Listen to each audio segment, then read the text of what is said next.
مرحوم مغفور غلام مہدی خواجہ کے لیے 1 مرتبہ سورہ حمد اور 3 مرتبہ سورہ اخلاص. رحم اللہ من یقرأ الفاتحہ.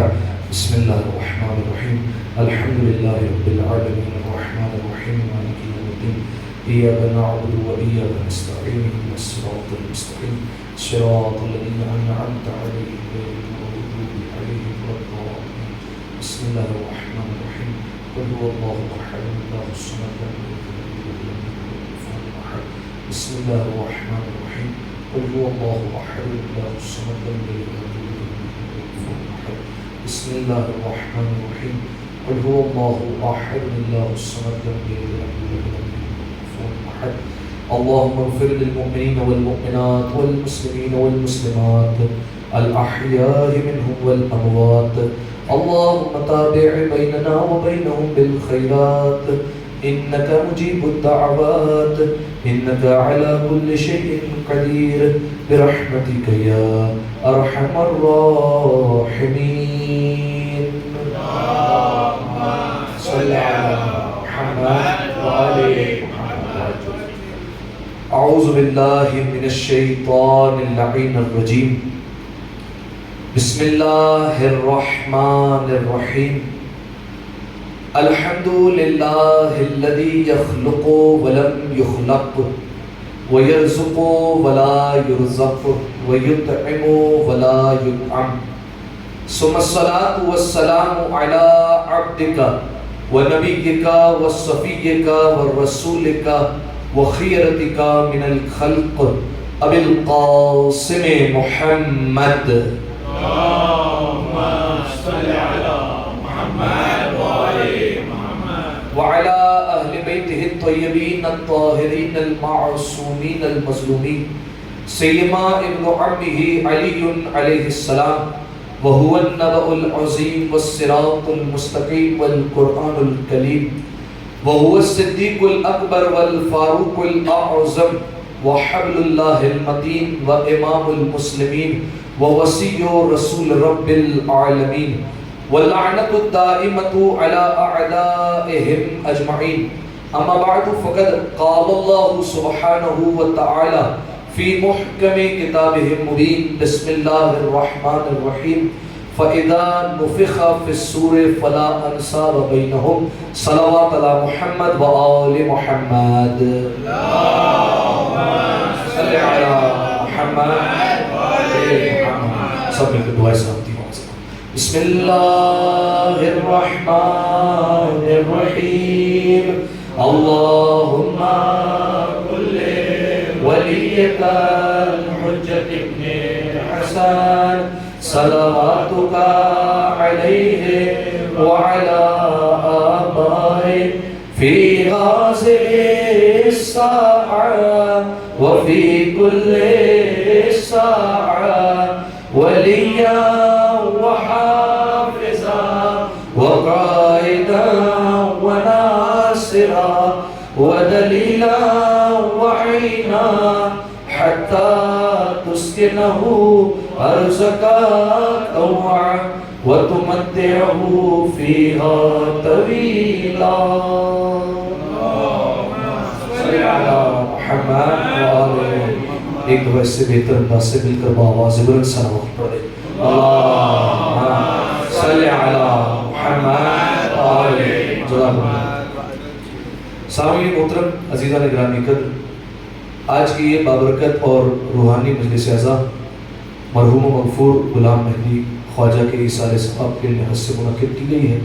لہٰذا ابتدا ہی میں پروردگار عالم کی بارگاہ میں دعا کرتے ہیں پالنے والے مرحوم مغفور کے تمام گناہ صغیرہ اور کبیرہ کو معاف فرما، ان کے درجات کو مزید بلند فرما، ان کی قبر کو نور امیر المؤمنین سے منور فرما، امام حسین کی شفاعت نصیب فرما، چادر جناب فاطمہ کا سایہ نصیب فرما.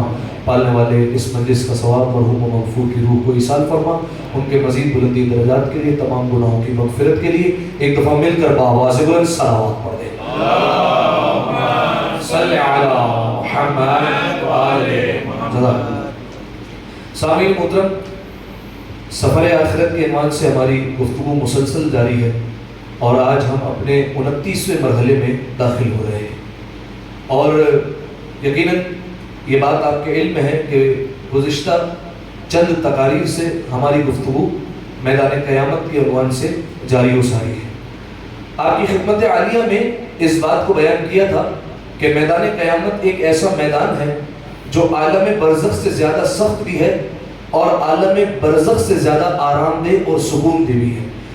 میدان قیامت وہ میدان ہے جہاں عالم برزخ سے زیادہ سختیاں، پریشانیاں، مصیبتیں ہوں گی، اور وہ میدان بھی ہے جہاں نعمتیں، انعامات، پروردگار عالم کے لطائف شامل حال ہوں گے۔ تو یہ کیسے ہو سکتا ہے کہ ایک ہی میدان ہو اور دونوں چیزیں ہوں؟ تو سامعین محترم، یقیناً اس بات کا جواب آپ جانتے ہیں کہ لوگ مختلف ہوں گے، اس لیے یہ نتائج بدل جائیں گے۔ آپ جانتے ہیں، روایت کو عرض کیا تھا، جب عالم برزخ سے لوگ میدان قیامت کی طرف آ رہے ہوں گے تو کچھ لوگ ایسے ہوں گے جن کی زبان پر پروردگار عالم سے شکوے شکایت ہوں گے۔ وہ پروردگار عالم سے شکوے کر رہے ہوں گے اور کہہ رہے ہوں گے، پالنے والے، عالم برزخ میں جو عذاب جھیل رہے تھے وہی ہمارے لیے اچھا تھا، تو ہمیں دوبارہ وہیں پر پلٹا دے۔ یہ قیامت کا عذاب تو اتنا سخت ہے کہ ہم اسے نہ تحمل کر سکتے ہیں نہ برداشت کر سکتے ہیں۔ لیکن اسی میدان قیامت میں کچھ لوگ ایسے بھی ہوں گے، جب وہ قبروں سے باہر آ رہے ہوں گے تو ان کی زبان پر کلمات شکر ہوں گے، وہ شکر کر رہے ہوں گے پروردگار عالم کا، ان کی زبان پر پروردگار عالم کی حمد جاری ہوگی۔ کیوں؟ وجہ کیوں حمد کر رہے ہوں گے؟ وہ ایسے مومنین کیوں پروردگار عالم کا شکر کر رہے ہوں گے؟ ہاں، اس کی وجہ یہ ہے کہ عالم برزخ میں جو ان کو نعمتیں مل رہی تھی، جب وہ قیامت کے میدان کی نعمتیں دیکھیں گے، جب ان کے سامنے جنت لائی جائے گی تو وہ کہیں گے، پالنے والے، عالم برزخ کی نعمتیں تو کچھ نہیں تھی، جو یہ نعمتیں ہم اپنی نگاہوں سے سامنے دیکھ رہے ہیں، لہذا وہ اپنی زبان سے پروردگار عالم کا شکر ادا کریں گے۔ تو سامعین محترم، میدان قیامت کے احوال پر اب تک ہماری گفتگو چل رہی ہے۔ دیکھیے، ابھی تک اعمال نامے کا بیان، میزان کا بیان، پل صراط کا بیان، جنت اور جہنم پر ابھی ہماری گفتگو شروع نہیں ہوئی ہے۔ ابھی ان تمام مرحلوں پر ہمیں گفتگو کرنی ہے، اگرچہ مختصر طور پر ہی، لیکن انشاءاللہ ان تمام مرحلوں پر ہم گفتگو کریں گے۔ ابھی صرف اور صرف آپ کی خدمت میں میدان قیامت کا حال بیان کیا جا رہا ہے کہ میدان قیامت کا حال کیسا ہوگا، وہاں پر گنہگار لوگ کس طریقے سے آئیں گے، جو سود خور ہوگا اسے کس طریقے سے لایا جائے گا، جو چغل خور ہوگا اسے کس طریقے سے لایا جائے گا، جو غیبتیں کرتا ہوگا اسے کس طریقے سے لایا جائے گا، جو نامحرموں کی طرف نگاہیں کرتا ہوگا اسے کس طریقے سے لایا جائے گا، جو گانا سنتا ہوگا اس کا کیا انجام ہوگا، کس طریقے سے لٹایا جائے گا، پگھلا ہوا سیسا ڈالا جائے گا۔ یہ ساری باتیں بیان کی تھی، اور آخر میں بیان کیا تھا کہ وہ افراد، کچھ افراد ایسے بھی ہوں گے جنہیں میدان محشر میں چیونٹیوں کی شکل میں محشور کیا جائے گا۔ کون ہوں گے یہ لوگ؟ جزاکم اللہ۔ کون؟ تکبر کرنے والے، غرور میں مبتلا افراد کو میدان قیامت میں پروردگار عالم چیونٹی کی شکل میں محشور کر دے گا۔ یعنی دنیا میں تم بڑا اگڑ کر چلتے تھے، دنیا میں تمہاری خواہش تھی کہ ہم لوگوں میں بڑے نظر آئے، دنیا میں چاہتے تھے کہ ہم لوگوں کے سامنے فخر کر سکیں، ان کے سامنے اپنی بڑائی کو ظاہر کر سکیں۔ اللہ نے قیامت کے میدان میں انہیں یہ سزا دی کہ انہیں چیونٹیوں کی شکل میں محشور کر دے گا۔ اب آپ ذرا سوچئے، آپ یہاں سے چلنا شروع کریں، یہ ہمارے پاس اتنا بڑا جو ہے وہ گراؤنڈ ہے، اتنا بڑا رن وے دیا ہوا ہے، آپ یہاں پر چلنا شروع کریں اور آپ کو معلوم ہوگا کہ یہاں پر ہمارے پیروں میں کتنی چیونٹی آ رہی ہے، یہ پتہ چلے گا؟ ہرگز پتہ نہیں چلے گا۔ ٹھیک ہے، کیوں؟ اتنی اس کی چھوٹی جسامت ہے کہ ہمیں پتہ ہی نہیں چلے گا، ہمیں احساس ہی نہیں ہوگا۔ ویسے اگر کوئی ایسی چیز آ جائے جو ضخیم ہو، جو تھوڑی موٹی ہو، تو ہمارے پیروں کے نیچے آ جائے تو ہمیں پتہ چل جاتا ہے کہ ہاں کوئی پیروں کے نیچے چیز آئی ہے، لیکن چیونٹی اگر پیروں کے نیچے آ جائے تو ہمیں احساس نہیں ہوتا کہ یہ پیروں کے نیچے کیا آ گیا ہے۔ تو پروردگار عالم، آپ سوچئے قیامت کے میدان میں جب اولین اور آخرین کی مخلوقات ہوگی، اس میدان میں کچھ لوگوں کو چیونٹی کی شکل میں پھینک دے گا۔ اب کیا وہاں پر نظر آئیں گے یہ لوگ، اور کیا ان کا انجام ہوگا کہ لوگوں کے پیروں تلے یہ کچلے جا رہے ہوں گے، اور ان کا یہ انجام ہوگا، کیوں؟ انہوں نے دنیا میں غرور کیا ہوگا۔ اب آپ سے سوال ہے، توجہ میری جانب رہے، آپ سے سوال یہ ہے کہ بتائیے، انسان دنیا میں غرور میں کس لیے مبتلا ہوتا ہے؟ کیا ایسے اسباب ہے، کیا ایسی وجوہات ہے، کون سی ایسی وجہیں بنتی ہیں جن کی وجہ سے انسان دنیا میں غرور میں مبتلا ہوتا ہے؟ کون سی ایسی اشیاء ہے، کس لیے غرور میں مبتلا ہوتا ہے؟ ایک بتائیں، مال و دولت، اور کس لیے غرور میں مبتلا ہوگا؟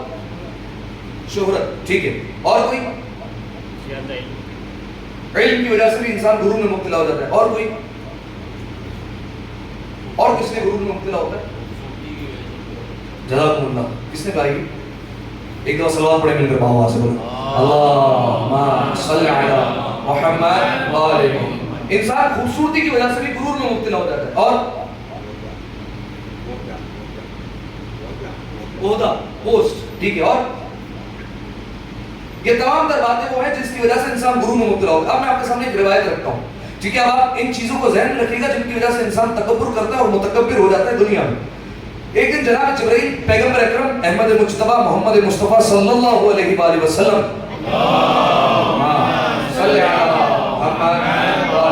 توجہ ان کی خدمت میں ہے اور آپ کی خدمت میں پہلے بیان کر چکا ہوں. ایسا نہیں کہ جناب جبرائیل صرف اور صرف اللہ کے رسول کی بارگاہ میں قرآن لے کر آتے ہیں اور آیتیں لے کر آتے ہیں. نہیں, جناب جبرائیل ایسے بھی آتے رہتے ہیں ملاقات کرنے کے لیے اور رسول اللہ کی خدمت میں آ کر کہتے ہیں ایک دن کہ یا رسول اللہ, دنیا میں انسان 6 باتوں کی وجہ سے غرور میں مبتلا ہوتا ہے. 6 ایسی چیزیں ہیں جو انسان کو غرور میں مبتلا کر دیتی ہے, جس کی وجہ سے انسان تکبر میں آ جاتا ہے. اچھا دیکھیے, حالانکہ یہ متکبر کی صفت صرف اور صرف پروردگار عالم کو زیبا ہے. آپ جانتے ہیں اللہ کا ایک نام ہے متکبر. حالانکہ پروردگار عالم یہ چاہتا ہے کہ اس کی صفتیں اپنائی جائیں. وہ غفار ہے, معاف کرنے والا ہے, تو وہ یہ چاہتا ہے کہ اس کے بندے دوسروں کو معاف کرے. ایسا ہو انسان میں جگرا کہ وہ دوسروں کو معاف کر سکے. وہ ستار ہے, دوسروں کے گناہوں پر پردہ ڈالتا ہے, تو وہ یہ چاہتا ہے بندوں سے کہ وہ دوسروں کے گناہوں پر پردہ ڈالے. وہ اسی طریقے سے رحمان اور رحیم ہے, تو وہ چاہتا ہے دوسروں پر رحم کیا جائے. لیکن پروردگار عالم متکبر ہے, وہ یہ نہیں چاہتا کہ دوسرے تکبر کرے. یہ واحد صفت ہے جس میں پروردگار عالم انسان کے متعلق یہ نہیں چاہتا کہ سامنے والا تکبر کرے اور دوسروں کے سامنے فخر ظاہر کرے.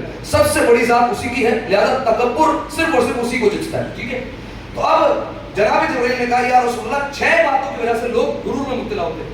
تو پوچھا گیا کہ اے جبرائیل بتاؤ کون کون سی باتیں. کہا پہلی بات ہے نسل, خاندان. بعض لوگ خاندان کی وجہ سے غرور میں مبتلا ہو جاتے ہیں. ہمارے باپ دادا ایسے, آپ نے یہ جملہ سنا ہوگا, ہم جلدی پشتی لوگ ہیں, ہمارا یہ سلسلہ بالفرض 50-60 سالوں سے چلا ہے. ہمارا باپ ایسا تھا, ہمارے دادا ایسے تھے, ہمارے چچا ایسے ہیں, وہ فلاں پوسٹ پر ہے, ہمارا بھائی ایسا ہے, ہمارے بیٹے ایسے ہیں, ہماری اولاد ایسی ہے, ہم نے ایسی تربیت کی. اس کی وجہ سے, نسب کی وجہ سے وہ غرور میں مبتلا ہو جاتے ہیں اور انہیں فخر آ جاتا ہے. ٹھیک ہے, یہ پہلی وجہ. پھر اس کے بعد جناب جبرائیل نے کہا یا رسول اللہ, دوسری وجہ ہے مال و دولت. مال اور دولت کی وجہ سے بھی انسان میں اکڑ آ جاتی ہے, انسان میں غرور آ جاتا ہے, دوسروں کو ذلت کی نگاہوں سے دیکھتا ہے. جب اس کے پاس پہلے نہیں ہوتا تو دوسروں کے سامنے ہاتھ پھیلاتا ہے, لیکن جب پروردگار عالم اس کے ہاتھ میں فراوانی دے دیتا ہے اور کچھ عطا کر دیتا ہے تو اب ان کے کالر تھوڑے اوپر ہو جاتے ہیں. اب ان سے چلا نہیں جا رہا ہوتا, اب یہ زمین پر جو ہے وہ قدم پٹک پٹک کر چل رہے ہوتے ہیں تاکہ لوگوں کی توجہ ان کی طرف چلے. یہ پٹاخ سے گاڑی کا دروازہ بند کرتے ہیں تاکہ لوگ جو ہے وہ ان کی طرف دیکھیں, ان کی طرف توجہ ہو جائے. یہ مال و دولت کا غرور ہے. یہ دوسری طرح کے لوگ ہیں جو غرور میں مبتلا ہوتے ہیں مال و دولت کی وجہ سے. ٹھیک ہے, یہ آپ نے یاد رکھنا ہے. پہلا ہے نسب, خاندان کی وجہ سے, دوسرا ہے مال و دولت کی وجہ سے. تیسرے لوگ جو غرور میں مبتلا ہوتے ہیں, رسول اللہ نے کہا جبرائیل وہ کون ہے. کہا کچھ لوگ ایسے ہوتے ہیں جو قوت کی وجہ سے, طاقت کی وجہ سے غرور میں مبتلا ہو جاتے ہیں. اب وہ چاہے جسمانی طاقت ہو, چاہے وہ بالفرض عہدے کے لحاظ سے, چاہے بالفرض کسی سے ایسے تعلقات ہو. ہمارے تو فلاں بندے تک جو ہے وہ سورس ہے, ہمارے تو گورنمنٹ لیول تک جو ہے وہ تعلقات پائے جاتے ہیں بھائی. ٹھیک ہے, اس طریقے کے جو ہے وہ یہ کیا ہے, قوت, طاقت پر غرور. ہم جو ہے وہ فلاں کو فون کر کے تمہیں اٹھوا لیں گے گھر سے, لیکن یہ کیا ہے, طاقت پر غرور ہے. چوتھا غرور فرمایا کہ خوبصورتی کی وجہ سے انسان غرور میں مبتلا ہو جاتا ہے. اور بعض اوقات انسان شیشے میں اپنے آپ کو دیکھ کر جو ہے وہ پھولے نہیں سما رہا ہوتا کہ ہمارے جیسا کوئی نہیں ہے. ایک اچھا جو ہے وہ لباس پہن گیا, بالکل مہنگا لباس آ گیا تھوڑا سا, تو اب جو ہے وہ پھولے نہیں سما رہے. اسی لیے کہا جاتا ہے روایت میں کہ جب بھی لباس پہنا جائے تو انسان سورہ مبارک قدر کی تلاوت کرے اور فوراً کہے الحمدللہ رب العالمین, اللہ کا شکر ادا کرے. یہ شکر ادا کرے گا تو اس کے اندر احساس آئے گا کہ یہ ہمارا اپنا نہیں, اس نے دیا ہے. تو جب یہ احساس آ جائے گا تو انسان کے اندر سے غرور ختم ہوگا. 4 وجہ ہو گئی. 5واں غرور ہوتا ہے زبان کی وجہ سے, فساد و بلاغت کی وجہ سے. ہماری زبان بڑی اچھی ہے. یہ رواج ہے عرب لوگوں میں, عرب میں زیادہ رواج پایا جاتا ہے. پیغمبر اکرم کے زمانے سے ہی یہ رواج ہے, بلکہ اس سے پہلے ہو سکتا ہے یہ رواج ہو کہ دوسرے لوگ جو عربی کے علاوہ زبانیں بولتے تھے ان کو عجمی کہا جاتا تھا. عجم کہتے ہیں گونگے کو, یعنی وہ سب اپنی زبان کو سمجھتے تھے اور یہ کہتے تھے یہ سامنے والے گونگے ہیں, ان کی زبان کی ہمارے زبان کے سامنے حیثیت کیا ہے, اوقات کیا ہے, ان کی زبان کو کچھ نہیں سمجھتے تھے. لہذا 5واں غرور زبان کی وجہ سے. اور ایک اور غرور آتا ہے, وہ آتا ہے انسان میں کس کی وجہ سے, ملک, سلطنت یا اقتدار کی وجہ سے. صحیح, آپ کہیں مولانا صاحب ہم تو کسی ملک کے بادشاہ نہیں, کسی ملک کے جو ہے وہ ہم پریزیڈنٹ نہیں, یا ہمارے پاس کوئی سلطنت نہیں ہے. نہیں, ضروری نہیں کہ یہاں پر ملک سے مراد یہ ہو, چھوٹا سا اقتدار آ جائے. بالفرض ڈائریکٹر بن گئے, انڈر میں 4 بندے کام کرتے ہیں, اب جو ہے وہ ان پر روک جمایا جا رہا ہے. یا پھر جو ہے وہ 10 بندے جو ہے وہ آپ کے آس پاس جو ہے وہ ملازم ہیں, اب جو ہے وہ آپ ان کے ہیڈ ہیں, آپ ان کے سینئر ہیں, تو اب جو ہے وہ آپ ان پر روک جاڑ ہیں. یہ سارے کے سارے علامات اس کی غرور. ٹھیک ہے, تو یہ 6 باتیں ہو گئی جس کی وجہ سے انسان غرور میں مبتلا ہوتا ہے. اب اس کے بارے میں مزید بیان کرتا ہوں, ایک دفعہ سلوات پڑھیں میرے مل کے آواز میں, اللہم صلی علی محمد. دیکھیے بعض لوگ ہنس رہے ہیں, یہ ہنسی دلالت کر رہی ہے کہ ایسی جو ہے وہ چیزیں دیکھی. 6 باتیں. پہلی کون سی ہے, نسب, خاندان. دوسرا مال و دولت. تیسرا طاقت. چوتھی بات خوبصورتی. 5ویں بات زبان. اور 6ٹھی بات ملک, سلطنت یا اقتدار. اب جناب جبرائیل نے کہا یا رسول اللہ وہ لوگ جو نسب کی وجہ سے غرور کرتے ہیں ذرا ان سے کہہ دیجئے، قرآن کیا ہے فَإِذَا نُفِخَ فِي الصُّورِ فَلَا أَنْسَابَ بَيْنَهُمْ، جب سور پھونکا جائے گا، یعنی جناب اسرافیل جب سور پھونکیں گے اور قیامت کا میدان برپا ہوگا، جب سور پھونکا جائے گا فَلَا أَنْسَابَ بَيْنَهُمْ، یہ غرور کس بات پر کر رہے ہیں؟ ان کا کوئی رشتہ ہی سلامت نہیں رہے گا، سارے رشتے ختم ہو جائیں گے، نہ بھائی بھائی کا رہے گا، نہ باپ بیٹے کا رہے گا، نہ ماں بیٹی کی رہے گی، نہ دوست دوست کا رہے گا، سارے رشتے ختم ہو جائیں گے۔ یہ کس بات پر ایک دوسرے پر جو ہے وہ غرور کر رہے ہیں، ہمارا خاندان ایسا، ہماری اولاد ایسی، فلاں انصاب بینہم، جدھر قیامت کا میدان آیا سارے رشتے ناطے ختم ہو جائیں گے، سب کچھ ٹوٹ کر بکھر جائے گا، کچھ نہیں رہے گا رشتے میں سے۔ اس کے بعد فرمایا وہ لوگ جو مال و دولت پر غرور کر رہے ہیں ذرا ان سے کہیے یوم لا ينفع مال ولا بنون، وہ دن تو ایسا دن ہوگا جس دن نہ مال فائدے دینے والا ہے نہ اولاد فائدے دینے والی ہے۔ آپ پیسوں پر غرور کر رہے ہیں، آپ پیسوں پر اکڑ کر چل رہے ہیں، آپ دنیا میں رہتے ہوئے پیسے سے ہر ایک کام کروا لیتے ہیں، ادھر پیسے دیے یہ کام ہو گیا، ادھر پیسے دیے وہ کام آ گیا۔ حضور قیامت کا میدان تو ایسا ہے، اللہ نے قرآن میں سری آیت کر دی کہ اس دن نہ مال کام آنے والا ہے نہ اولاد کام آنے والی ہے۔ آپ کا کوئی سورس نہیں چلے گی کہ پیسہ دیا ہمارا کام ہو گیا، کچھ نہیں ہونے والا، آپ کا پیسہ کچھ کام نہیں آنے والا۔ اور اس کے بعد کہا ہاں ان لوگوں کا مال کام آئے گا جو حلال طریقے سے کماتے ہیں، حلال جگہ خرچ کرتے ہیں، ان لوگوں کا مال کام آئے گا۔ ٹھیک ہے، یہ دو افراد ہو گئے۔ تیسری بات یعنی بیان کرنے کا مقصد ہے کوئی ایسی وجہ تو ہو جو قیامت میں غرور کا سبب بنے۔ یہ ساری چیزیں جس پر انسان غرور کرتا ہے وہ ساری کی ساری چیزیں تو قیامت میں ختم ہونے والی ہے۔ تیسری چیز قوت اور طاقت پر انسان غرور کرتا ہے کہ میری طاقت ایسی ہے، میں فلاں کو فون ملا دوں تو یہ ہو جائے گا، میری سورس جو ہے وہ گورنمنٹ لیول تک ہے، میں یہ کر دوں گا۔ قرآن کیا ہے علیہا ملائکۃ غلاظ شداد، ان لوگوں پر اللہ ایسے فرشتے مقرر کرے گا جو بڑے طاقتور بھی ہوں گے اور بڑے سخت مزاج ہوں گے، وہ نہیں سنیں گے۔ آپ یہاں پر زبردستی دنیا میں دوسروں کو سناتے ہیں اپنی بات، لیکن وہ قیامت میں آپ کی نہیں سننے والے۔ چوتھے وہ افراد جو خوبصورتی کی وجہ سے غرور کرتے تھے، تھوڑا سا جو ہے وہ اللہ نے حسن دے دیا تو غرور کرتے ہوئے نظر آتے ہیں، تو ان کے لیے قرآن میں آیت ہے تلفہ وجوہ نار، ایسے لوگوں سے کہہ دیجئے کہ قیامت کے دن اللہ کچھ چہروں کو اٹھا کر جہنم میں جلائے گا، کچھ ایسے چہرے ہوں گے جو جہنم کی آگ میں لپیٹ میں آ جائیں گے۔ پانچواں زبان پر غرور کرتے ہو، فصاحت اور بلاغت پر تمہیں غرور ہے، الیوم نختم علی افواہہم، فرمایا وہ دن تو ایسا ہوگا جس دن زبانوں پر تو اللہ تالے لگا دے گا، وتکلم بین ایدیہم، اور بات کون کرے گا؟ یہ تمہارے اعضاء و جوارح، یہ ہاتھ بول رہا ہوگا، یہ پیر بول رہا ہوگا، یہ آنکھیں بول رہی ہوں گی، یہ کان بولیں گے، یہ ساری چیزیں بول رہی ہوں گی۔ زبان پر تو اللہ تعالیٰ لگا دے گا، یہ تو کچھ بولے گی نہیں، جو پوری زندگی چلتی رہی، جو پوری زندگی بولتی رہی، قیامت کے میدان میں وہی چپ ہوگی اور سارے اعضاء و جوارح بول رہے ہوں گے۔ ہاں اگر زبان بولے گی تو انسان کے مخالف ہی بولے گی۔ اور آخری ملک، سلطنت، اقتدار، تھوڑا سا اللہ نے عہدہ دے دیا، پوسٹ دے دی، اب تھوڑا سا غرور آ گیا۔ پوچھئے ان سے اے رسول، اے حبیب، ان سے ذرا پوچھئے لمن الملک اليوم، اس دن کس کی بادشاہت ہوگی، اس دن کس کا اقتدار ہوگا، کون سب سے بڑا بادشاہ ہوگا؟ فوراً کہا للہ الواحد القہار، اس دن جو سب سے بڑا بادشاہ ہوگا، جس کے لیے بادشاہی ہوگی وہ ایک ہی ذات ہوگی، وہ پروردگار عالم کی ذات ہوگی۔ ایک دفعہ سلوات پڑھیں مل کر آواز بلند، اللہم صل علی محمد۔ اب جتنی چیزیں بیان کی گئی جیسے علم، یہ اسی جو ہے وہ چیزوں کے ضمن میں آ جائے گا کہیں نہ کہیں، ٹھیک ہے کہ بالفرض طاقت دی گئی ہے تو اسے علم کی طاقت ہے۔ تو اب یہ جتنی وجہوں سے انسان غرور میں آتا ہے، یہ ساری کی ساری چیزیں قیامت کے میدان میں ختم ہو جائے گی، اور اللہ انہیں جو جیسا بھی تکبر کرتا ہے اسے کس حالت میں محشور کرے گا؟ چیونٹیوں کی شکل میں، چیونٹیوں کی شکل میں میدان محشر میں انہیں پھینک دیا جائے گا۔ اب آئیے، یہ گنہگار جمع ہو گئے، سارے میدان محشر میں لائے گئے، سارے نیکوکار آ گئے، پچھلی تقریر میں بیان کر چکا ہوں، انبیاء آ گئے، شہداء آ گئے، جناب حمزہ، جناب جعفر طیار، رسول اللہ، امیر کائنات، سب کی سواری آ گئی، جناب سید علی آ گئی۔ ملائکہ نے چاروں طرف سے میدان قیامت کو حصار میں لے لیا، گھیرے میں لے لیا، اب یہاں سے کوئی باہر نہیں جائے گا۔ اور جب زمین کی مخلوقات جمع ہو گئی اور ساتوں آسمان کی مخلوقات کو جمع کیا جائے گا، ان کو بھی زمین پر اتارا جائے گا اور ان کو بھی جمع کر دیا جائے گا۔ اب سب جمع ہو گئے یہاں پر۔ اب درمیان ایک روایت سنیں، اس کے بعد میں پچھلی تقریر سے دوبارہ مربوط ہو جاتا ہوں۔ اب جب سب جمع ہو گئے تو اب یہاں پر کچھ لوگ، کچھ چیزیں، کچھ گروہ ایسی ہوں گی جو آگے بڑھیں گی اور پروردگار عالم سے شکایت کریں گے، پروردگار عالم سے شکوہ کریں گے۔ ایک مثال سے اگر آپ اس کو سمجھ سکتے ہیں تو سمجھیے، بالفرض دنیا میں اگر آپ کسی کو شکایت کرتے ہیں تو ہو سکتا ہے کہ پاسبلٹی پائی جاتی ہے کہ آپ سے شکایت کرنے میں کوئی غلطی ہوئی ہو، آپ بڑا چڑھا کر تھوڑا سا زیادہ بتا دیں، ایسا ہو سکتا ہے؟ بالکل ہو سکتا ہے۔ جس سے شکایت کر رہے ہیں ہو سکتا ہے وہ غلط فیصلہ کر دے، ایسا فیصلہ ہونا نہیں چاہیے تھا جیسا اس نے کر دیا، لیکن قیامت کے میدان میں یہ ممکن نہیں ہے۔ کیوں؟ قیامت کے میدان میں جو انسان سامنے کھڑے ہوئے ہیں، اللہ ان سب کے دلوں سے واقف ہے، سب کے دلوں کا حال وہ اللہ جانتا ہے، اور سامنے جو فیصلہ کرنے والا ہے اس سے غلطی ہو نہیں سکتی، کیونکہ وہ زبردست فیصلہ کرنے والا ہے، اس سے بڑا کوئی حاکم نہیں ہے، اس سے بڑا کوئی عادل نہیں ہے. یا یوں کہوں وہ علی کا بھی اللہ ہے. جب علی اتنا عادل تھا، روایت میں جملے ہیں قتل علی لشدت عدلہ، علی کو قتل کیا گیا ظلم کی وجہ سے نہیں، دوسرے حکمرانوں کو قتل کیا جاتا تھا ان کے ظلم کی وجہ سے، علی کو قتل کیا گیا لشدت عدلہ، ان کا اتنا سخت عدل تھا کہ ان کو قتل کر دیا گیا، لوگ برداشت نہیں کر سکے ان کا عدل. لہذا اب امیر المومنین کا بھی پروردگار ہے. اب آپ سوچیں کس طریقے کا عدل ہوگا. تو اب یہاں پر کچھ چیزیں بڑھ رہی ہیں جو شکایت کریں گے پروردگار عالم سے قیامت کے میدان میں. اب آپ کے سامنے 6 چیزیں بتاتا ہوں یا 6 افراد بتاتا ہوں جو شکایت کریں گے قیامت کے میدان میں. ایک دفعہ سلوات پڑھیں گے پھر آواز بلند، اللہم صلی علی محمد وآلہ. 6 چیزیں جو قیامت کے میدان میں شکایت کریں گے.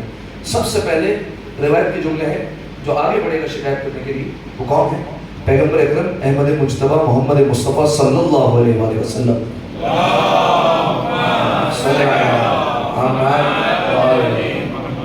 اب ذرا تصور کریں سامنے فیصلہ کرنے والا پروردگار عالم ہے اور شکایت کرنے والے محمد مصطفیٰ ہیں. آئے پیغمبر اکرم اور آگے آ کر فوراً کہیں گے یا رب ان قومی اتخذوا هذا القرآن مہجورا، پالنے والے میری قوم نے اس قرآن کو چھوڑ دیا تھا، پس پش ڈال دیا. قرآن کے متعلق پیغمبر اکرم شکایت کریں گے پالنے والے انہوں نے قرآن کو چھوڑ دیا، قرآن کو ترک کر دیا تھا. اللہ سے شکایت کرنے کے فوراً بعد پیغمبر اکرم رخ کریں گے امت کا اور امت سے کہیں گے تم نے میرے بعد میرے قرآن کا اور میرے اہل بیت کا کیا سلوک کیا؟ تم نے کیا تم نے ان کی تعلیمات پر عمل کیا یا نہیں کیا؟ خدا نہ کرے ہم اس زمرے میں آ جائے کہ پیغمبر اکرم جو ہے وہ شکایت کر رہے ہوں قرآن کے متعلق، انہوں نے میرا قرآن چھوڑا تھا، انہوں نے قرآن کی تعلیمات کو ترک کیا تھا. تو سب سے پہلے پیغمبر اکرم شکایت کریں گے قرآن کے متعلق. صحیح، بلکہ ایک بہت بڑے عارف گزرے اور بہت بڑے عالم گزرے اور ان کا مقام اور مرتبہ یہ تھا کہ وہ اتنا جو ہے وہ ترقی کر چکے تھے اپنے علم میں کہ وہ قرآن کھول کر سامنے والے کی صورتحال پتہ کر لیا کرتے تھے.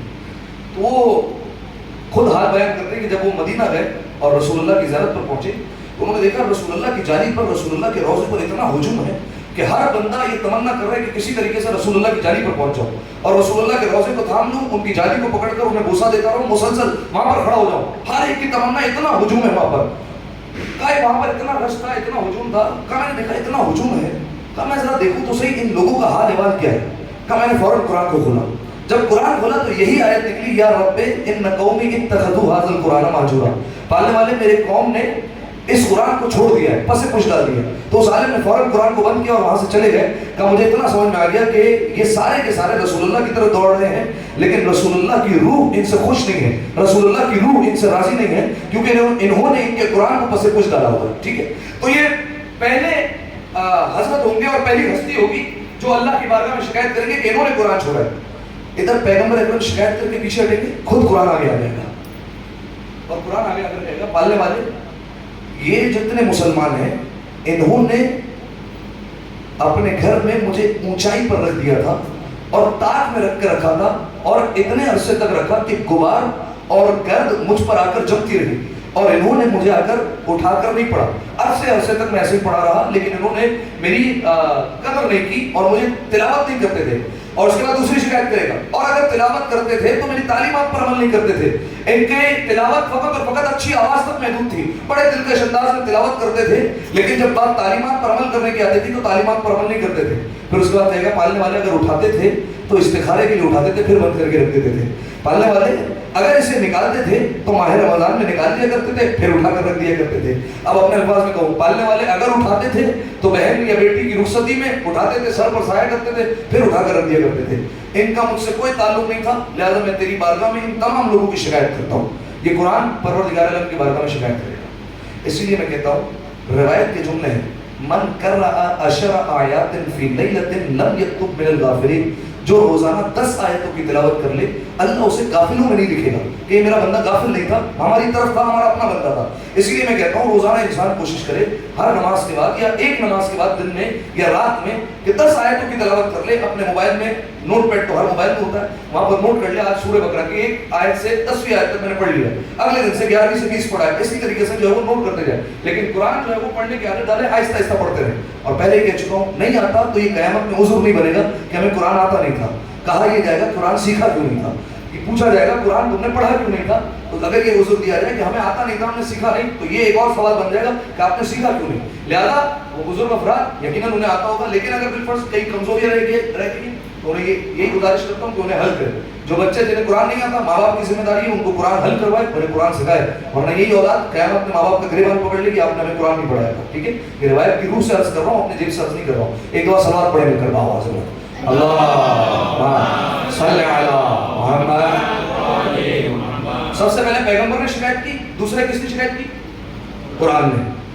تیسرے نمبر پر مسجد عالیہ آ گئی اور آ کر گئی پالنے والے میں ان کے قرب میں تھی. قرب کا مطلب سمجھتے ہیں؟ قریب میں ان کے قرب میں تھی اور میں ان کے جوار میں تھی، میں ان کی انتہائی قربت اختیار کی ہوئی تھی، لیکن انہوں نے مجھے ویران چھوڑا ہوا تھا اور مجھے اہمیت نہیں دی، مجھے میری قدر نہیں کرتے تھے. ان کے پاس ہوتے ہوئے مجھ میں ویرانی پائی جاتی تھی اور مجھ میں کبھی بھی آبادی نہیں آئی، مجھ میں کبھی بھی مجھے لوگوں نے کبھی بھی آباد نہیں کیا. لہذا مسجد پروردگار عالم سے شکوہ کرے گی کہ جتنے یہ لوگ ہیں ان سب سے تو سوال کر اور میرے اور ان کے درمیان تو فیصلہ کرنے والا ہے، تو فیصلہ کر کہ یہ مسجد کو انہوں نے کیوں آباد نہیں کیا. یہ تیسرے مسجد شکوہ کرے گی.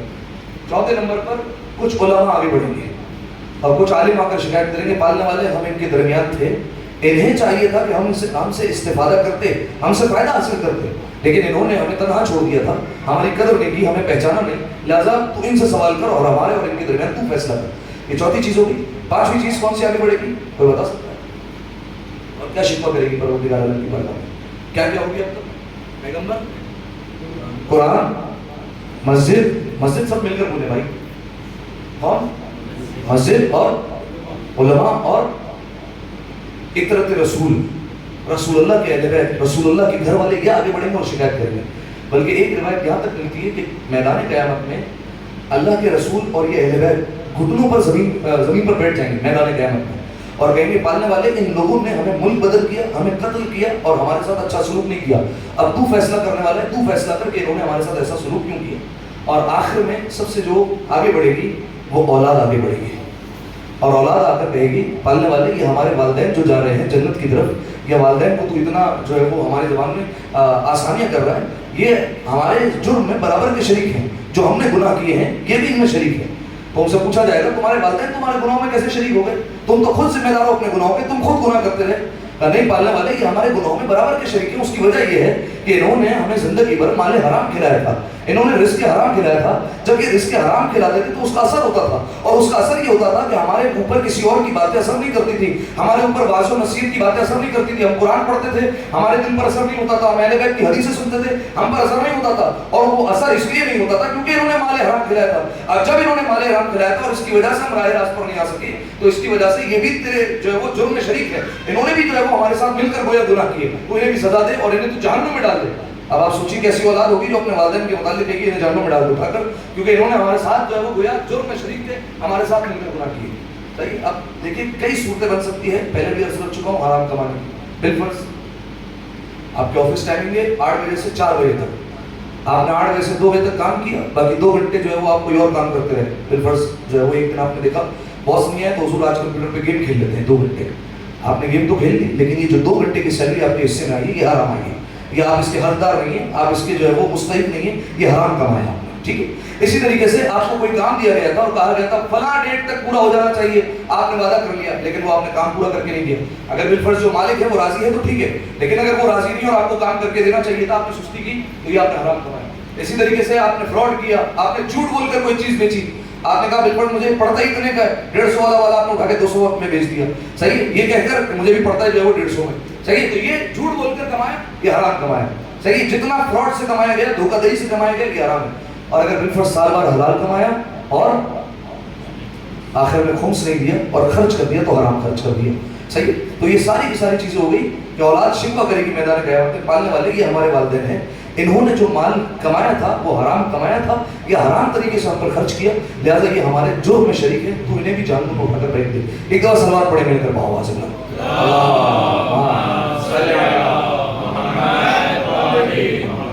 ایک دفعہ مل کر صلوات پڑھ دے بھائی. صلی علی محمد جزاکم اللہ. بس اختتامی مراحل میں جا رہا ہوں. یہ ہو گئے گنہگار افراد جن کے متعلق شکایات کی جائیں گی. اچھا مومنین کا حال میں بیان کر چکا ہوں کہ کس طریقے سے مومنین کو سواریوں پر بٹھا کر قبر سے نکالا جائے گا اور انہیں میدان قیامت کی طرف لایا جائے گا. صحیح. اچھا اب آئیے میں اپنی پچھلی گفتگو سے مربوط ہو رہا ہوں کہ یہ مومنین کا اور کیا انعام ہوگا اور مومنین کو اور کیا نعمتیں ملے گی میدان قیامت میں. توجہ رکھیے گا. ایک دفعہ صلوات پڑھیں پھر مل کر آواز کریں اللہم صلی علی محمد و آل محمد. آخری تقریر اگر آپ کو یاد ہو کہ جناب سیدہ آئی میدان میں ممبر پر بیٹھی تھی جناب سیدہ ایک تخت پر, اور جناب سیدہ کی نگاہ پڑی تھی امام حسین پر, اور شہزادی عالمیہ رونے لگی کیونکہ جو ان پر مصائب ہوئے شہزادی نے یاد کر گری لگی. اور اس کے بعد امام حسین علیہ السلام کے قاتلوں سے انتقام لیا جائے گا. اب جب قاتلوں سے انتقام ہو جائے گا اس کے بعد شہزادی کونین کو حکم دیا جائے گا اور کہا جائے گا اے شہزادی اب آپ جنت کی طرف چلے جائیں. شہزادی عالمیہ اٹھے گی, اپنے شیعوں کو لے کر پورے صراط سے گزرنا چاہے گی, تو سارے عالم محشر کو حکم دیا جائے گا اپنی اپنی نگاہوں کو نیچے جھکاؤ, کیونکہ محمد کی بیٹی فاطمہ زہرا اس وقت پورے صراط سے گزر رہی ہے اپنے شیعوں کے ساتھ, سب نگاہیں جھکا لیں گے اور شہزادی بجلی کی رفتار سے پورے صراط سے گزر جائے گی. یہ روایت کے جملے. اچھا, خواتین کے 3 گروہ ایسے ہوں گے جو شہزادی کونین کے ساتھ ہوں گے, اور روایت کے جملے انہیں عذاب سے مکمل طور پر نجات دی جائے گی. قیامت میں انہیں کسی قسم کا خوف نہیں ہوگا. 3 طرح کی عورتیں. اب آپ سوچیے اس سے بڑھ کر کیا مقام ہو سکتا ہے کہ عذاب سے بھی نجات ہوگی اور شہزادی کونین کے ساتھ جا رہی ہیں. اب بجلی کی رفتار سے گزر گئی, پورے صراط کا تو کوئی مرحلہ ہی نہیں رہا. کہ وہ 3 عورتیں کون کون سی ہیں؟ کہ پہلی خاتون وہ, پہلا گروہ خواتین کا وہ کہ جو اپنے شوہر کی غربت پر صبر کرتی تھی. ہر انسان کی زندگی میں کبھی نہ کبھی اتار چڑھاؤ آتے رہتے ہیں. اگر بالفرض جو ہے وہ کبھی ایسا ہو کہ غربت آ جائے تو وہ اپنے شوہر کا ساتھ دے, اس پر صبر کرے اور اس پر لعنت اور ملامت نہ کرے, اس پر طنز نہ کرے. کہ یہ وہ خواتین ہوگی جو شہزادی کونین کے ساتھ رہے گی. کہ دوسرا گروہ ہوگا خواتین کا جو اپنے شوہر کی بد اخلاقی پر صبر کریں. اچھا دیکھیے, یہ لائسنس نہیں بد اخلاقی کرنے کا بھائی, یہ بد اخلاقی بالفرض ہو گئی کبھی تو آپس میں مصالحت کرنی ہے, آپس میں ایک دوسرے سے عذر خواہی کرنی ہے, آپس میں ایک دوسرے سے معافی مانگنی ہے. لیکن وہ خاتون جو اپنے شوہر کی بد اخلاقی پر صبر کر لے تو روایت کے جملے ہیں کہ وہ شہزادی کونین کے ساتھ جائے گی جنت میں اور پورے صراط سے تیزی سے گزر جائے گی. اور تیسری خواتین وہ کہ جو اپنے شوہر کا حق مہر معاف کرے, اس لیے حق مہر معاف کر دے تاکہ اسے آسانی ہو جائے, دوسرے معاملات کو وہ آسانی سے ہینڈل کر سکے, دوسری جگہوں پر خرچ کر سکے اگر وہ اپنا مہر معاف کرے. ٹھیک ہے, یہ تیسری خواتین ہوں گی جو شہزادی کونین کے ساتھ جو ہے وہ جائیں گی. کئی لوگ ہوتے ہیں, دیکھیں یہیں سے ایک شک نکال رہا ہوں, کئی لوگ ہوتے ہیں جنہوں نے اپنی زوجہ کا اب تک مہر ہی ادا نہیں کیا. یہ ان کی گردن پر ہے, یا تو بالفرض جو ہے وہ انہیں کسی طریقے سے منائے اور مہر معاف کروا لیں, یا تو مہر ادا کرے یا تو مصالحت کرے کہ اتنا اتنا کر کے ادا کریں. یہ واجب ہے. ہمارے یہ جو ہے وہ کنسپٹ سمجھا جاتا ہے کہ خدا نہ خواستہ جب ایک دوسرے کی سیپریشن ہوگی اور جو ہے وہ بات اس حد تک پہنچے گی تب مہر ادا کرنا ہوگا. نہیں بھائی, ایسا نہیں ہے. مہر جو ہے وہ جب زوجہ مانگے اس وقت دینا ہے اور آپ پر واجب ہے, آپ کو ادا کرنا ہے. اور اگر بالفرض جو ہے وہ ادا نہیں کیا تو کوئی نہ کوئی جو ہے وہ راہ اپنائے, کوئی آئس کریم وغیرہ کھلا کر منائیں کہ بھائی جو ہے وہ ہمارا مہر جو ہے وہ معاف کر دیا جائے. ایک دفعہ صلوات پڑھیں گے آواز میں صلی علی محمد و آل محمد. اچھا, یہ 3 قسم کی خواتین ہو گئی جو شہزادی کونین کے ساتھ پورے صراط سے گزر جائے گی.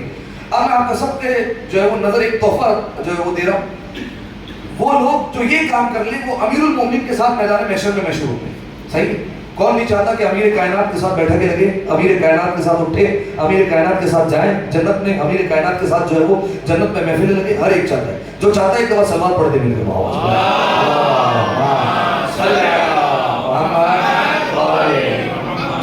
روایت کے جملے جو روزانہ سورہ مبارکہ عادیات کی تلاوت کریں. سورہ عادیات قرآن کا مختصر سورہ ہے, 30ویں پارے میں موجود ہے.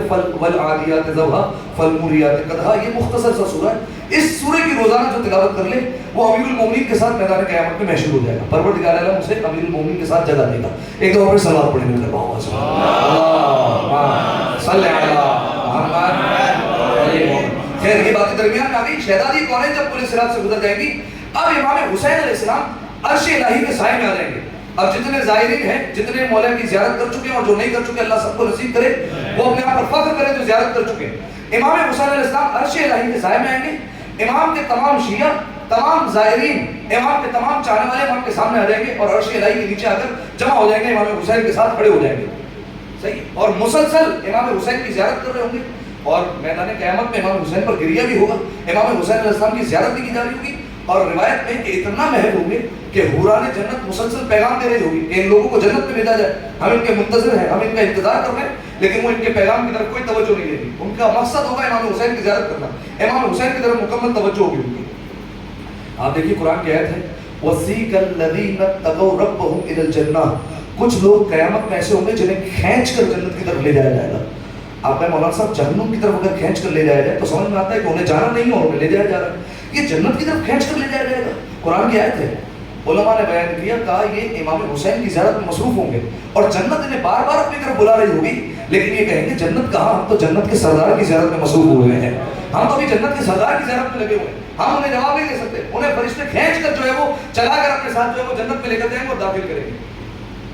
اب آپ سنیے کہ اگر جو چاہتا ہے قیامت کے میدان میں سرخرو ہو جائے، سرفراز ہو جائے، وہ امام حسین علیہ السلام کے ساتھ اپنا تعلق جوڑ لے. اس کا امام حسین کے ساتھ تعلق بڑا مضبوط ہونا چاہیے. یہ جو ہم امام حسین کے نام پر آنسو آتے ہیں، یہ معمولی آنسو نہیں ہے. ہم جو ہے وہ بعض اوقات بڑا ہلکا لے لیتے ہیں کہ یار یہ کیا روز روز جو ہے وہ مسائل پڑھنا ہے. یہ میں آپ لوگوں کی بات نہیں کر رہا، خدا نخواستہ ایسے لوگ ہوتے ہیں. مولانا صاحب بہت مجلس ہو گئی ہے، خدا نخواستہ ایسے جملے جو ہے وہ انسان کی زبان پر نہیں آنا چاہیے. بہت مجلس ہو گئی یا بہت مسائل ہو گئے. یہی مجلس ہوگی، یہی مسائل ہوں گے جو انسان کو قیامت میں جو ہے وہ سرخرو کریں گے، جو انسان کے بڑا کام آنے والے ہیں. لہذا روایت کے جملے ہیں، یہ جو ہم آنسو بہاتے ہیں انہیں فرشتے لے جا کر جنت کے چشموں میں ملا دیتے ہیں، اور اس کی وجہ سے جنت کے چشموں کی شیرینی اور ان کی خوشبو میں اضافہ ہو جاتا ہے جب یہ آنسو اس میں ملائے جاتے ہیں جو امام حسین کے غم میں بہائے جاتے ہیں.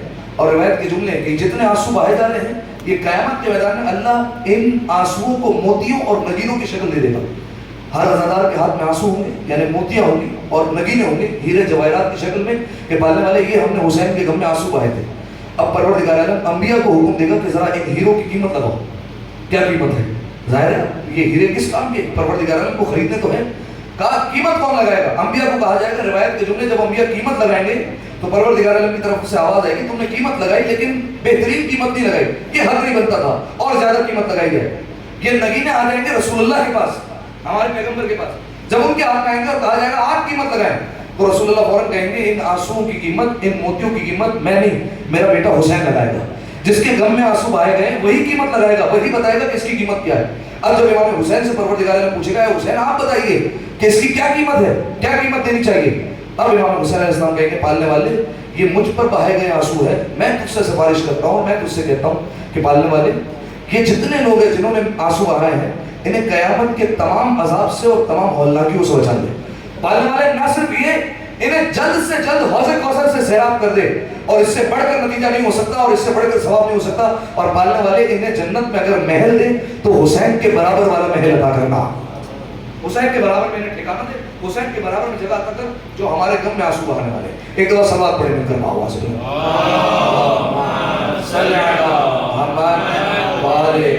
لہذا اسی لیے کہتا ہوں جب انسان مجلس میں آئے تو اپنے آپ کو آمادہ کر کے کہ مجلس میں جا رہا ہوں تو حسین کے نام پر 2 آنسو بہاؤں گا، حسین پر رو کراؤں گا. حسین کی مظلومیت اتنی ہے انسان تصور کرے انسان کی جو ہے وہ آنکھوں سے آنسو روا ہو جائے. بس سامعین محترم شب جمعہ ہے اور ایک حکایت سنیے، 2 جملے مسائل کی سنیے اور مجھے اجازت دے. ملا عباس سے مازندرانی ایک ہمارے عالم گزرے ہیں، وہ کہتے ہیں کہ میں کربلا جا رہا تھا اپنے ساتھیوں کے ساتھ زیارت پر. آپ جانتے ہیں جو لوگ پیدل سفر کر چکے ہیں راستے میں پیر جو ہے وہ درد کرنے لگتے ہیں، حالت ایسی ہو جاتی ہے کہ انسان چاہتا ہے کہ اب بیٹھ جائے سفر نہ کرے. لیکن وہ ملا عباس کہتے ہیں ہم مسلسل سفر کر رہے تھے، ہمیں حسین کی زیارت کا شوق اتنا تھا کہ لیکن ایک مرحلہ ایسا آیا کہ میرے تمام ساتھی تمام دوست تھک ہار کر بیٹھ گئے، اب ان سے چلا نہیں جا رہا. کہ میں اٹھا اور آگے بڑھا اور میں نے جا کر دیکھا تو مجھے حسین کے گنبد کی روشنی دور سے نظر آنے لگی.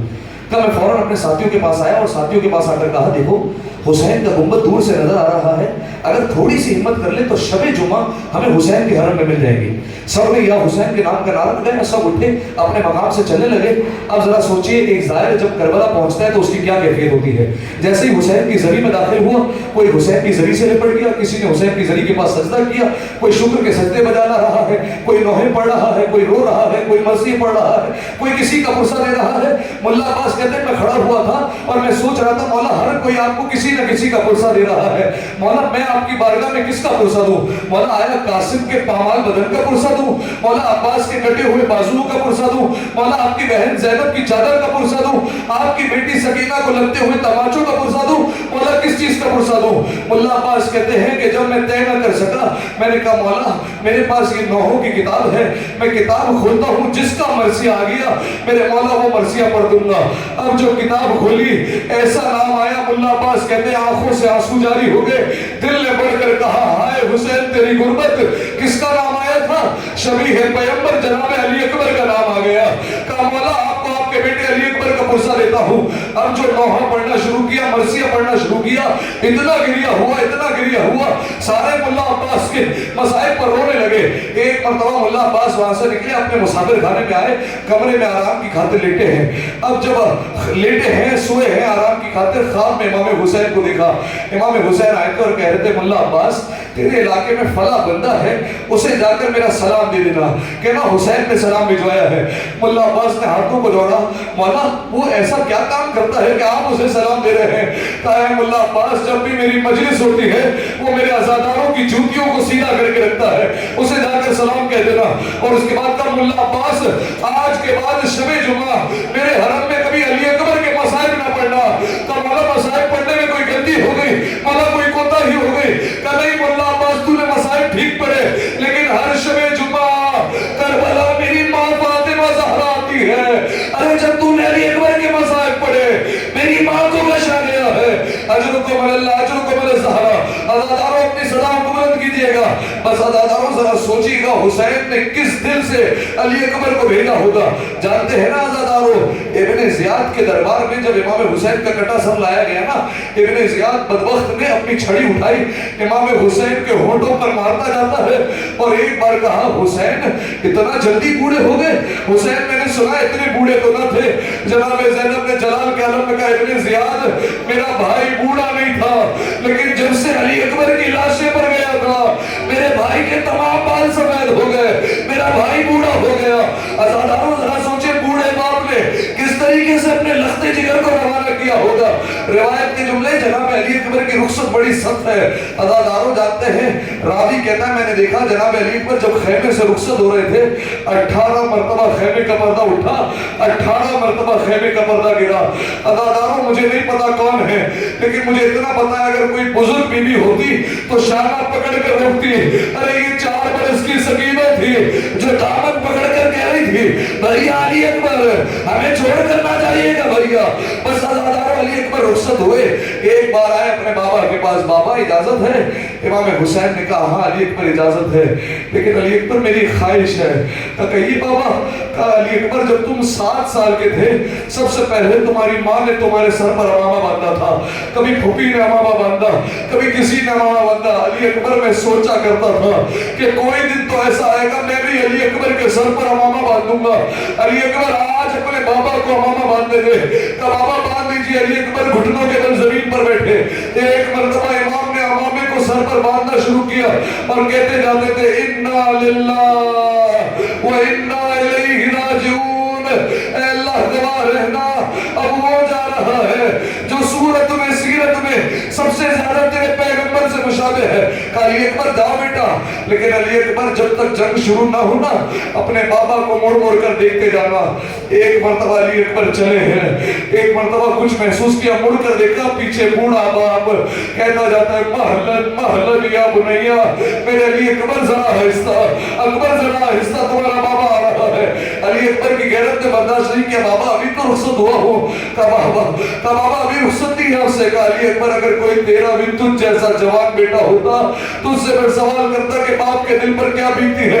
ایک مرتبہ روانہ کیا، عزاداروں میں نے شہادت نہیں پڑھنی ہے۔ ایک وقت آیا علی اکبر گھوڑے سے زمین کربلا پر آئے، کہا علیکہ منی السلام، بابا علی اکبر کا آخری سلام قبول کیجئے۔ بس عزاداروں یہ سننا تھا، حسین کبھی گرتے تھے پھر اٹھتے تھے، پھر گرتے تھے پھر اٹھتے تھے اور کہتے جاتے تھے ادعونی یا بنیا، اے بیٹا علی اکبر مجھے آواز دے، مجھے کچھ نظر نہیں آتا۔ ایک مرتبہ علی اکبر کے لاشے کے پاس پہنچے اور کہا اے علی اکبر کیا کوئی تمہاری خواہش ہے؟ علی اکبر نے کہا بابا ایک مرتبہ مدینے والی بہن کی زیارت کرنا چاہتا ہوں، بابا ایک مرتبہ سغرا کا دیدار کرنا چاہتا ہوں۔ امام حسین نے آنکھوں پر ہاتھ پھیرا، اب جو علی اکبر نے دیکھا تھا بابا مدینہ نظر آیا، سغرا نظر نہیں آئی۔ بابا روضہ رسول دکھتا ہے، سغرا نظر نہیں آتی۔ ایک مرتبہ چیخ ماری، کہا علی اکبر کیا ہوا؟ کہا بابا جہاں میرے قدموں کے نشان تھے سغرا اس مٹی کو اٹھا کر سر پر ڈالتی جاتی ہے اور کہتی جاتی ہے کب آؤ گے بھائی علی اکبر، کب سغرا کو لینے آؤ؟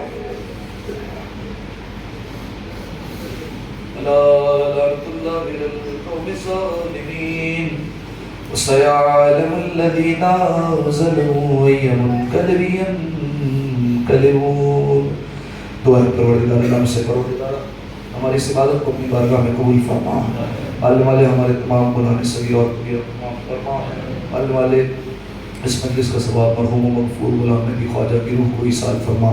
ان کے درجات کو مزید بلند فرما. ان کے گناہان صغیر اور کبیرہ کو معاف فرما. ان کے قبر کو نور امیر المؤمنین سے منور فرما.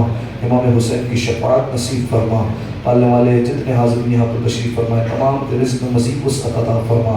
تمام کی مشکلات کو آسان فرما. میرے اللہ جتنے مخالف ہیں اسلام کے میرے مالک سب کو نیست و نابود فرما. میرے مالک جن ممالک پر ظلم کیا جا رہا ہے بالخصوص فلسطین پر، میرے مالک ہمیں ظلم کی حمایت میں اور مظلوم کے خلاف کھڑے رہنے کی توفیق عطا فرما. میرے مالک جلد از جلد ان کو فتح یابی نصیب فرما. میرے مالک تمام مخالفین دشمن کو نیست و نابود فرما. زمانے کے امام کے ظہور میں تعجیل فرما. ہم ان کے اعوان و انصار میں شمار فرما. تمام دعاؤں کی قبولیت کے لیے مل کر سلام.